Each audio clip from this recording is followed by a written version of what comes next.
하나님은 먼저 모세에게 언약궤의 양식을 주셨습니다.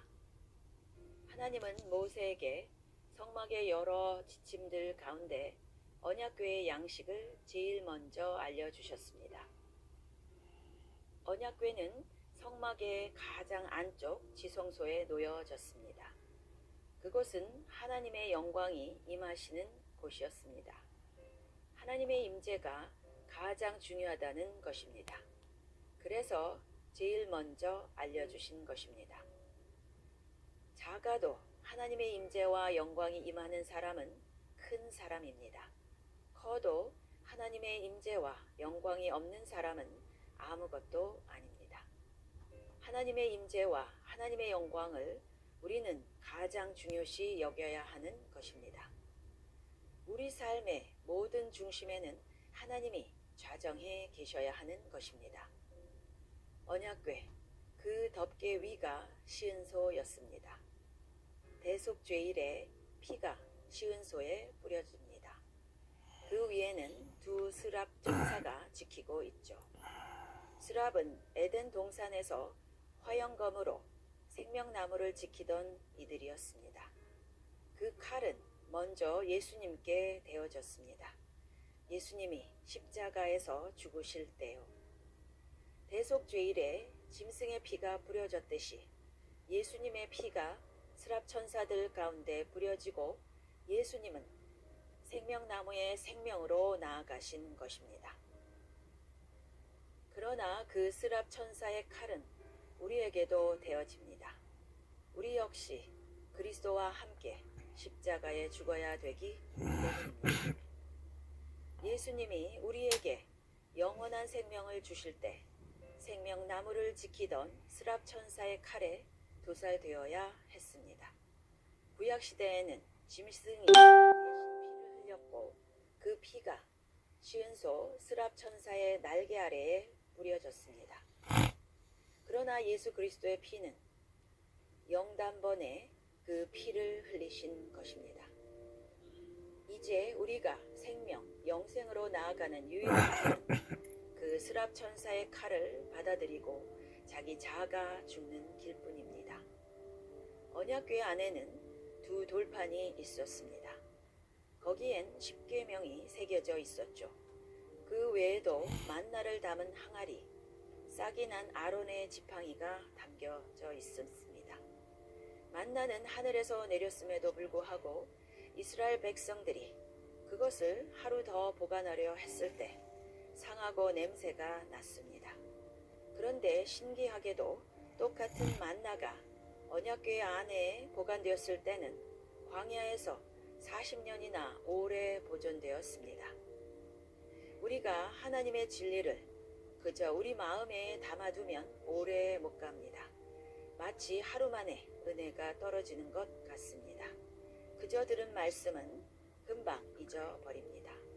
그러나 내가 하나님의 임재 가운데 그것을 간직하면 그것은 영구히 신선하게 보관될 수도 있습니다. 하나님의 임재 가운데 들은 말씀은 40년 오래 지속되는 것입니다. 부패하지 않습니다. 잊어버리지 않습니다. 사역자가 하나님의 임재 앞에서 살면서 말씀을 선포하면 그 말씀의 신선함은 오래 지속될 것입니다. 쉽게 부패하지 않습니다. 그러나 똑같은 성경 본문이라도 거기에 하나님의 임재가 없고 자기 인간적 힘으로 전달하면 그건 하루도 못 가서 부패해 버릴 것입니다. 광야에서 한때 모세와 아론의 권위에 대한 반발이 있었습니다. 그때 하나님은 각 지파의 족장에게 죽은 나뭇가지를 가져오게 했습니다. 그 나뭇가지가 밤새 하나님의 임재 앞에 놓여 있었습니다. 다음 날 오직 아론의 지팡이에만 싹이 났고 열매까지 맺었습니다. 이 싹난 지팡이가 언약궤 속에 보관되었는데 하나님이 오직 모세와 아론에게만 권위를 수여하셨다는 증거가 되었습니다. 이 지팡이가 40년간 계속 보관되었는데 하나님이 세우시는 영적 지도자에겐 하나님이 증거해 주시고 그 그 권위를 인정해 주신다는 표입니다. 사무엘의 시대에 베스메스 사람들이 언약궤를 열고 속을 들여다보았다가 죽임을 당했습니다. 이렇게 생각해 볼 수도 있습니다. 하나님의 속성에 대해 예를 들면 삼위일체라든지 하나님이 계시해 주시는 범위 안에서만 우리가 알면 됩니다. 허락 없이 너무 하나님께 가까이 다가가고 성경에 계시된 범위를 넘어서까지 우리가 하나님을 알려 하다가는 불경죄로 죽임을 당할 수도 있다는 것입니다. 만약 하나님이 더 가르쳐 주셔도 우리가 지금 이해 못하는 영역이 많을 것입니다. 우리에게 필요한 자세는 하나님이 성경에 계시해 주신 것들을 믿음으로 받아들이는 자세입니다. 대제사장의 복장. 아론은 대제사장으로서 우리의 대제사장이신 예수 그리스도를 예표합니다. 그의 복장은 크게 세 부분으로 구성됩니다. 먼저 속옷은 흰 세마포로 지어졌는데 그리스도의 의를 상징합니다. 그 위에 푸른색 옷을 입었고 그 겉옷 끝자락에는 종과 석류 모양의 장식이 교대로 달려 있었습니다. 푸른색은 하늘 색깔이며 천국을 상징합니다. 석류는 성령의 열매를 나타냅니다. 종은 하나님의 은사를 나타내는데 종과 석류가 교대로 달린 것은 하나님을 섬길 때 성령의 열매와 은사가 둘 다 필요하다는 의미입니다. 겉옷 위에는 에봇을 입었습니다.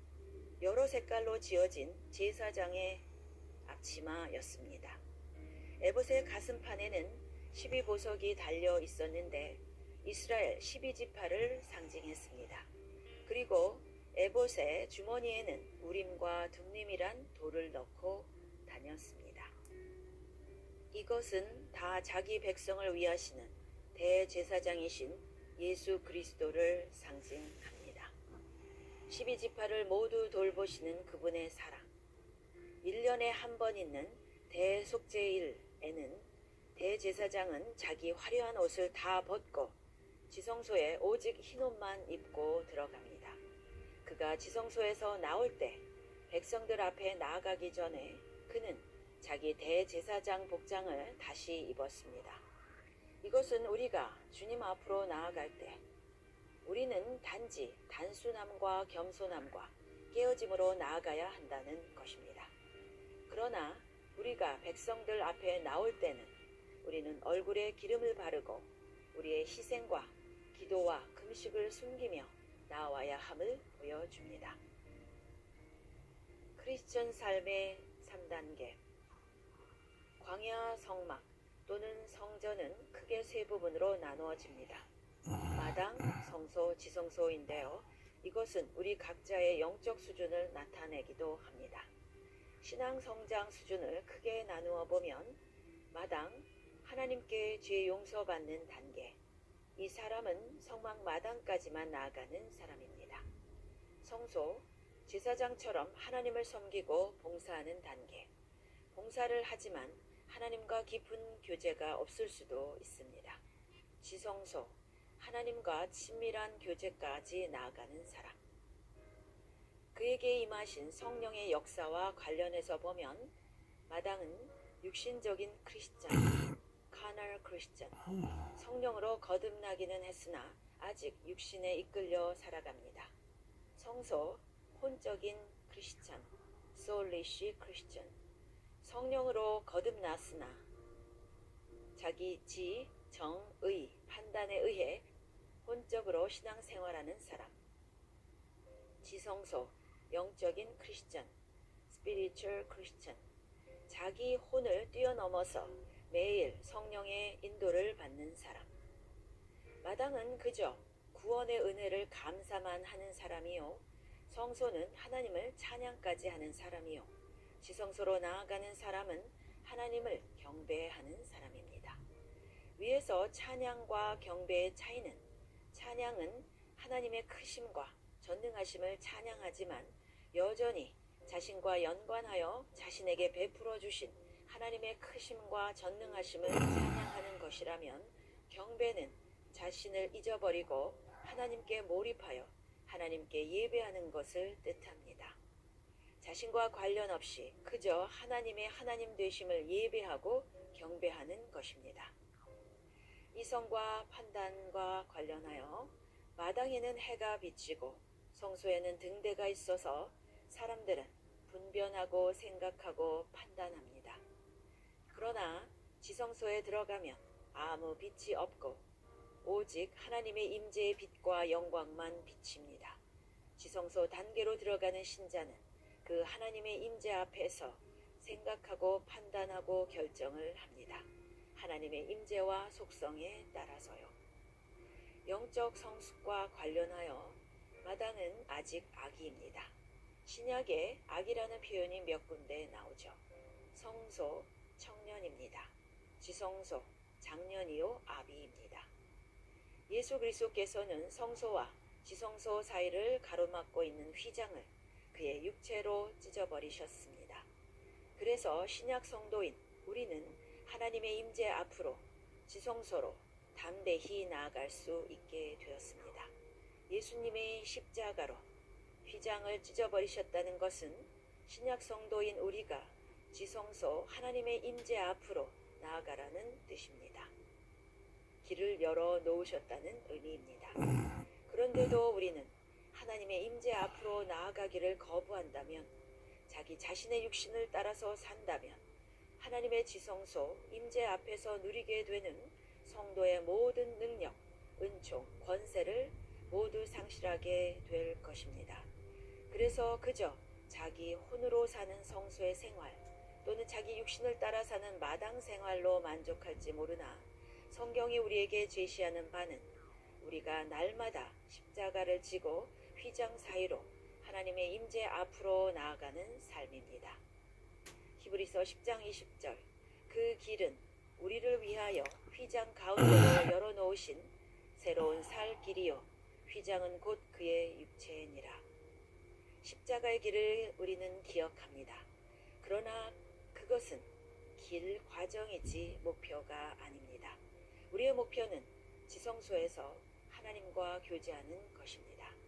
그래서 우리는 십자가의 메시지를 듣고 전하는 것에 만족하지 말고 그 십자가를 통해서 아버지의 임재 앞으로 아버지와의 친밀한 교제로 나아가야 할 것입니다. 십자가의 길을 걸어가다 보면 하나님의 임재, 교제 가운데로 자연히 연결됩니다. 그런 복된 교제가 여러분의 삶에 날마다 임하시기를 축원합니다. 아멘.